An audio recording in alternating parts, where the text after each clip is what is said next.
Welcome back, everyone. Grab your popcorn because today's story is packed with shocking twists, emotional moments, and secrets that change everything. Let's jump right in. For decades, we have watched Anna Devane outsmart the most diabolical criminal masterminds on the planet. So I have to ask you guys, how on earth did our favorite super spy end up as a helpless hostage in a French mental institution? It is a question that has been keeping me up at night. We are talking about a woman who has taken down international syndicates, yet she has somehow become the victim of a vicious, deeply personal plot right under the nose of the PCPD. The sheer audacity of her enemies to lock her away in a foreign asylum is staggering. But as I sit here looking at the latest spoiler drops for this summer, I cannot help but feel a massive shift coming. The hunters are about to become the hunted, and I am absolutely here for it.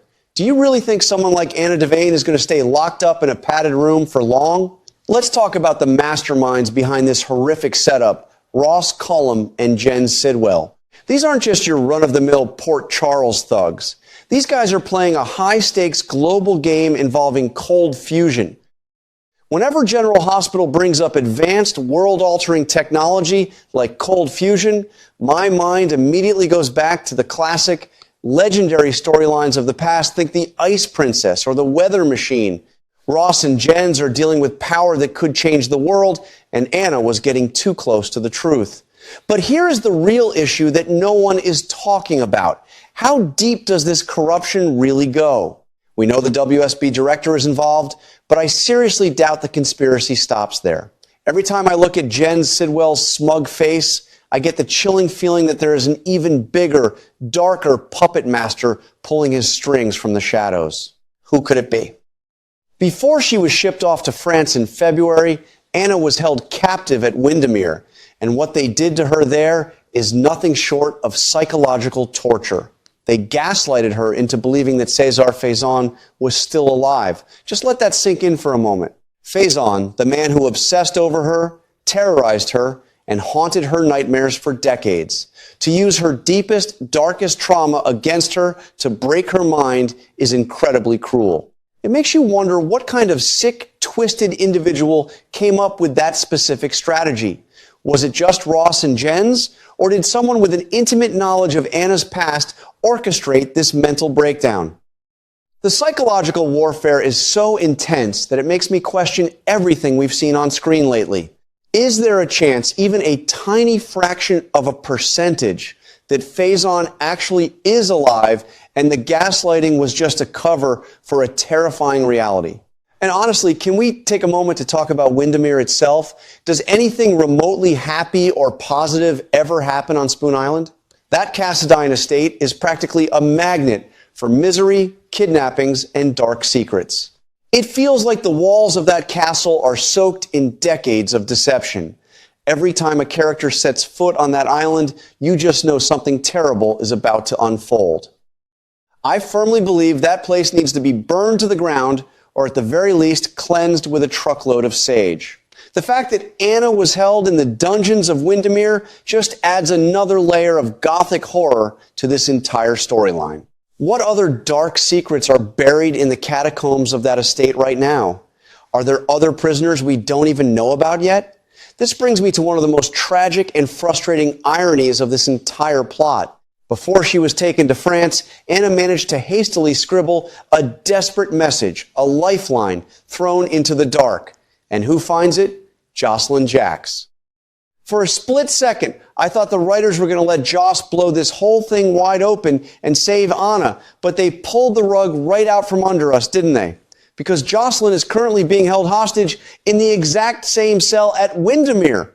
It is absolutely maddening. The only person in Port Charles who has tangible proof that Anna was kidnapped and isn't just losing her mind is completely neutralized. How is Jocelyn going to get out of this?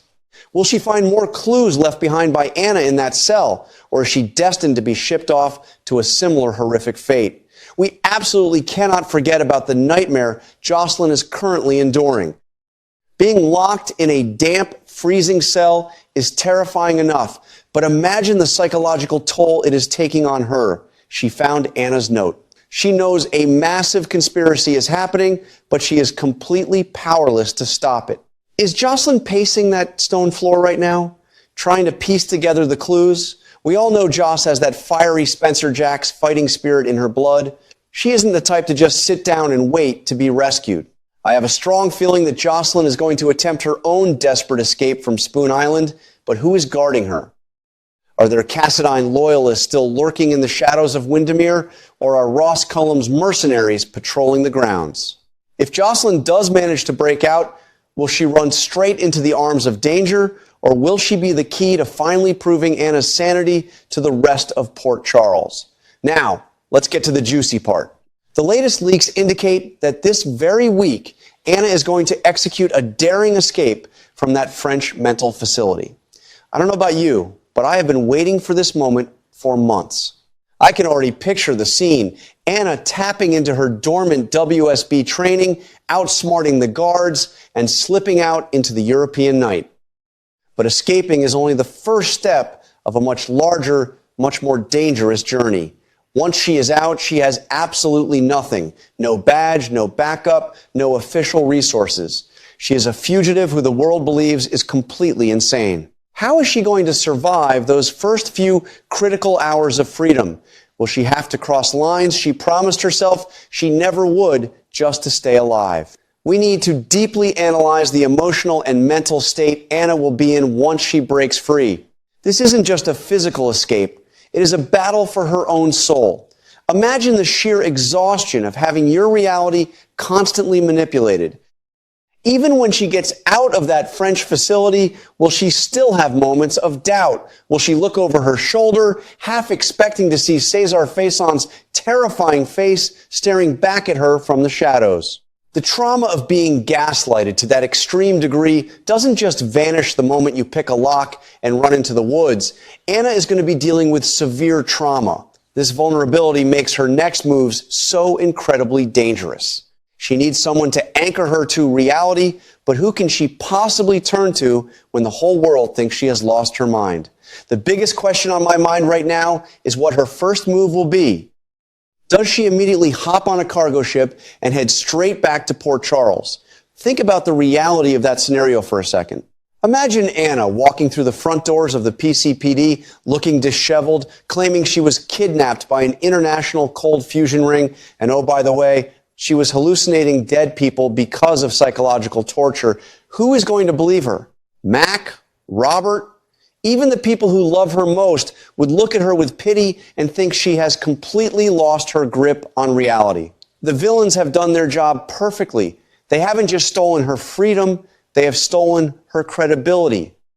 How do you fight an enemy when your own allies think you belong in a straitjacket? The stigma that has been attached to Anna is going to be her biggest hurdle. In the world of espionage, your mind is your greatest weapon. By convincing the WSB and the PCPD that Anna is seeing dead people, Ross and Jens have effectively disarmed her without firing a single shot. It is a brilliant, albeit evil, strategy. I keep asking myself, how does one prove their sanity to a world that has already written them off? She cannot just show up with wild theories. She needs hard, undeniable proof. She needs the cold fusion files. She needs a confession.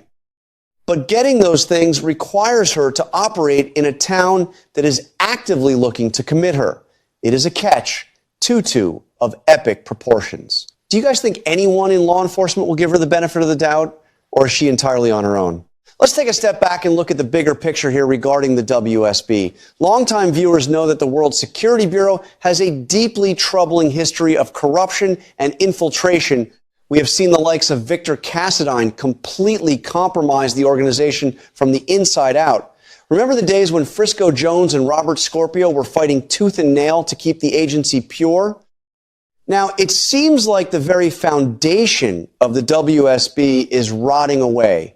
The current director isn't just turning a blind eye to Jen Sidwell's cold fusion project. They are actively participating in the destruction of one of their most legendary agents. It makes you wonder if the WSB can even be salvaged at this point. If the director is willing to throw Anna Devane to the wolves and lock her in a French asylum, who else have they silenced? How many other innocent agents are rotting in black site prisons right now just because they stumbled onto the truth? As we gear up for what promises to be the most explosive summer storyline in recent General Hospital history, the stakes have literally never been higher. Anna has to clear her name, save Jocelyn from the dungeons of Windermere, expose a massive WSB conspiracy, and stop a global threat, all while the world thinks she has lost her mind. So here is my big prediction for you guys. I believe Ethan and Anna will successfully corner Jen Sidwell, but in the final moments, Ethan will pull a massive double cross that no one sees coming, revealing that he has been working for a third, even more dangerous villain all along. Maybe a resurrected Cassadine? I want to know exactly what you guys think. Drop your theories in the comments below. Can Anna and Ethan really take down this massive conspiracy, or is Anna walking straight into another deadly trap? Let's get the discussion going, and I will see you all in the next video.